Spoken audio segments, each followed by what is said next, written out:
குட்டி கிரியேட்டர்ஸ். இன்னைக்கு நம்ம பார்க்க போறது மாறன் அரசின் வீர நாடு சூரிய கிரகண நாள். பழமையான தமிழ்நாட்டின் இதயத்தில் மாறன் என்ற மாமன்னன் ஆட்சி செய்தார். தனது வலிமை, அறிவு மற்றும் வீரத்தால் மாறன் அரசன் நூற்றுக்கணக்கான போர்களை வென்று கொண்டிருந்தார். அவரது படை வீரர்கள் மிகவும் பயங்கரமானவர்கள். மற்ற ராஜ்யங்களின் படை வீரர்களை அச்சுறுத்தினர். அவருடைய அரசியல் உத்திகள் மற்றும் திட்டங்கள் பிற அரசர்களால் பாராட்டப்பட்டன. மாறன் அரசன் ஆட்சியில் மக்கள் செழிப்பாகவும் மகிழ்ச்சியாகவும் வாழ்ந்தனர். அவர் கட்டிய கோவில்கள் மிகவும் அற்புதமானவை. மாறன் அரசனின் மகன் சேதுபதி தனது தந்தை போல் பெரிய வீரன். அவன் அனைத்து துறைகளிலும் சிறந்து விளங்கினான். அடுத்த மன்னனாக ஆவார் என்று எதிர்பார்க்கப்பட்டது. அவன் பல போர்களை வென்றான்.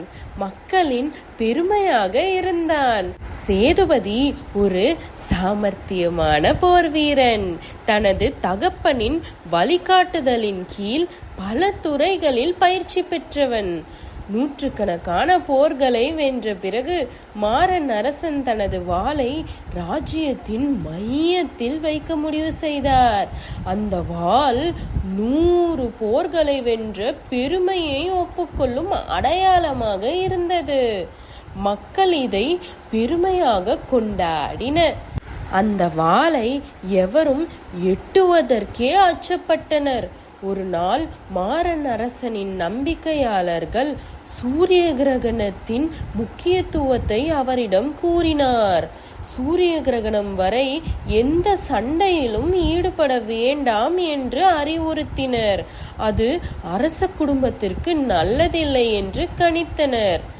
சில நாட்கள் கழித்து மக்கள் பெருமையாக காட்சிப்படுத்தப்பட்ட வாள் காணாமல் போனது. அதற்கு அருகில் ஒரு குறிப்பு இருந்தது. இந்த செய்தி மாறன் அரசருக்கு தெரிவிக்கப்பட்டது. அரசன் அவரது மகன் சேதுபதியும் அங்கு சென்றனர். அவர்கள் மிகவும் கோபத்தில் யார் இந்த காரியத்தை செய்திருக்கிறார்கள் என்று தெரிந்து கொள்ள முயன்றனர்.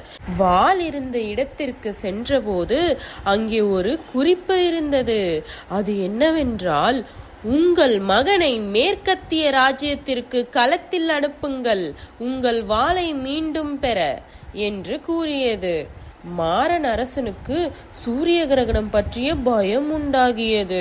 மேலும் அந்த குறிப்பு சண்டையும் அதே சூரிய கிரகண நாளில் நடக்காவிட்டால் வாள் எப்போதும் மறைத்து வைக்கப்படும் என்று குறிப்பிட்டுள்ளது.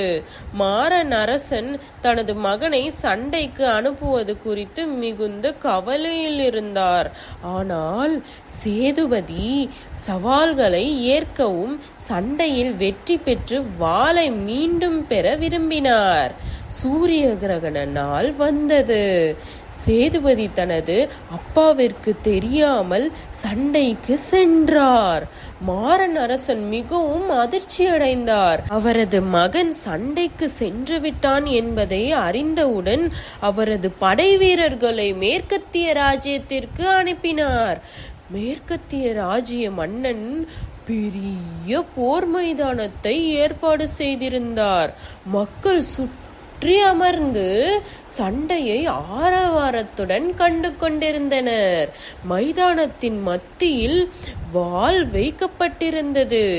சேதுபதி சண்டையை தொடங்கினான். சேதுபதிக்கு 10 வீரர்களுடன் சண்டை போட வேண்டும் என்று கொடுக்கப்பட்டது. அவன் அனைவரையும் வீழ்த்த அவனது திறமைகள் மக்கள் மத்தியில் பெருமையாக பேசப்பட்டன. சேதுபதி 10 வீரர்களையும் வென்று வாளை மீண்டும் தனது ராஜ்யத்திற்கு கொண்டு வந்தான்.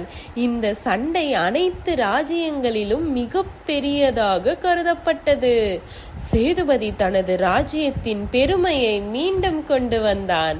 மாறன் அரசன் மிகவும் மகிழ்ச்சி அடைந்தார்.